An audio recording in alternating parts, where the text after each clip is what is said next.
Welcome to this explainer. Today, we're diving straight into a really fascinating, high-stakes medical mystery. We're looking at a pathogen that usually flies completely under the radar, but let me tell you, it commands absolute respect from the global medical community. It's an invisible adversary known as the Hantavirus. Over the course of this explainer, we're going to break down exactly how this virus operates, why it's so incredibly dangerous, and most importantly, how we can all protect ourselves. So picture this, a rural, dusty farm on one hand and a massive luxury cruise ship on the other. What deadly virus could possibly link the two? Well, in May of 2026, global headlines actually featured an unexpected World Health Organization alert about a hantavirus cluster linked to cruise ship travel. Now, this is a virus that typically hides out in poorly ventilated, rural, rodent-infested spaces, places like old barns or cabins. The fact that it suddenly popped up on a modern cruise ship, that completely shatters our preconceived notions of where this threat lives. It shows us that as our environments overlap more and more, the rules of where we encounter these pathogens are changing fast. 50%. I just want to let that number sink in for a second. That is the staggering potential case fatality rate for certain types of hantavirus right here in the Americas. Up to half of the people who contract it do not survive. I wanted to put this massive number right up front because it immediately establishes the sheer severity of what we're dealing with. This isn't just a bad cold. This is a rapidly progressing, literally life-threatening illness, and understanding how it works could very well save your life. Section 1. The hidden hantavirus threat. Okay, so what exactly is it? Well, hantaviruses are what we call zoonotic. They belong to a specific viral family called Hantaviridae within the broader order Bunyaroles. But here's the really wild part, the concept of the reservoir. Out in nature, this virus just lives long-term inside very specific rodent species. And the rodents, they don't care at all. They carry it, they shed it all over the place, but they don't get sick. The real danger only kicks in when the virus makes an accidental leap from that natural rodent host into a human being. When that happens, it wreaks absolute havoc. Now, while it is obviously a severe disease, you can take a breath. It's thankfully pretty uncommon on a global scale. If we look at the data, the World Health Organization estimates that anywhere from 10,000 to over 100,000 hantavirus infections happen globally every single year. So while it might not be a daily threat in every neighborhood, tens of thousands of people are still navigating this dangerous illness annually. Section 2. Two hemispheres, two syndromes. This is where the virus gets a sort of split personality. Depending on where you are in the world, hantavirus manifests as two completely different but equally terrifying syndromes. If you're in the Americas, the virus primarily causes HCPS, that's Hantavirus Cardiopulmonary Syndrome. It's a rapidly progressive condition that aggressively attacks your lungs and your heart. But if you catch a hantavirus over in Europe or Asia, it causes HFRS, hemorrhagic fever with renal syndrome. In that hemisphere, the virus goes after the kidneys and the blood vessels, often causing severe bleeding disorders and kidney failure. It is the exact same family of viruses, but with drastically different targets based entirely on geography.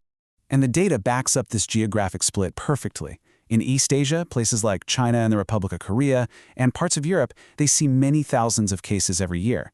But the fatality rate? It's relatively low, sitting anywhere from less than 1% up to maybe 15%.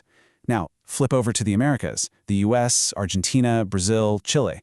Over here, we only see hundreds of cases, but the fatality rate absolutely skyrockets, usually landing somewhere between 20 and 50%. So you've got high volume with lower fatality in the East versus a low volume with just a terrifyingly high fatality rate in the West. Section 3. How the virus spreads.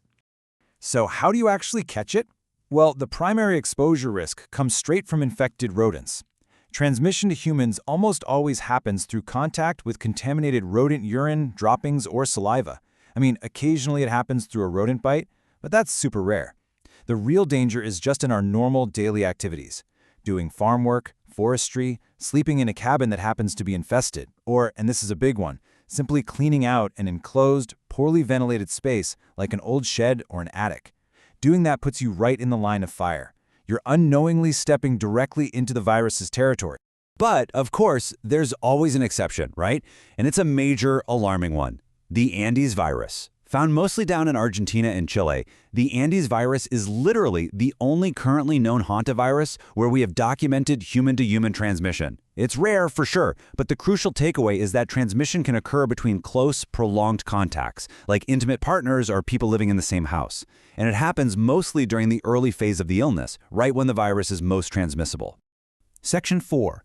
symptoms, and difficult diagnoses. Here's what makes this virus so incredibly tricky to pin down. The incubation period is just staggering. We're talking anywhere from 1 to 8 weeks. By the time a patient actually starts showing the early symptoms, things like a fever, headache, muscle aches, or nausea, they might have completely forgotten about that dusty cabin they swept out 2 entire months ago.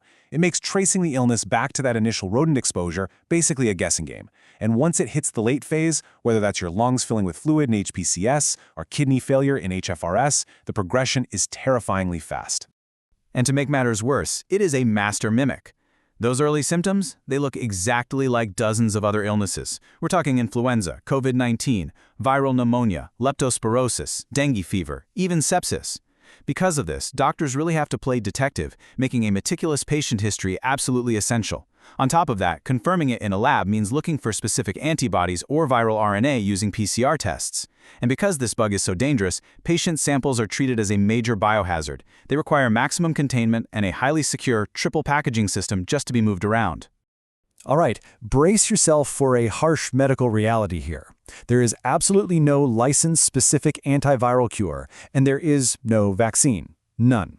Survival relies entirely on early access to intensive care. Doctors basically have to provide highly supportive medical care, closely monitoring and managing those severe respiratory, cardiac, or kidney complications while the patient's own immune system fights off the infection. When it comes to hantavirus, time and intensive ICU support are a patient's only real lifelines. Section 5. Prevention and staying safe.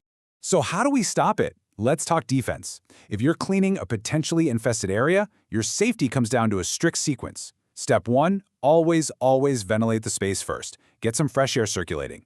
Step 2, dampen any contaminated areas. And Step 3, listen to me closely on this one, it might be the most important takeaway of this whole explainer. Clean without dry sweeping or vacuuming. Just don't do it. Sweeping or vacuuming dry rodent droppings literally aerosolizes the viral particles, kicking them straight up into the air you are breathing. Always wet the area down first. Around your home or your workplace, the ultimate shield is just cutting off contact with rodents entirely. Keep your spaces exceptionally clean. Seal up any openings, seriously, no matter how small, that might let a rodent sneak into your building. Keep all your food stored in secure, impenetrable containers and practice strict, consistent hand hygiene.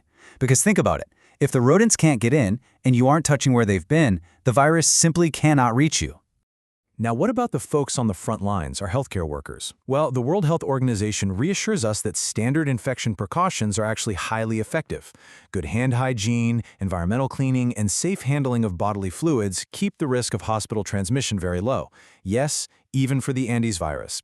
However, if medical staff are performing procedures on a patient that might generate aerosols, they have to immediately step up to full airborne precautions to make sure they stay safe while providing that life-saving care.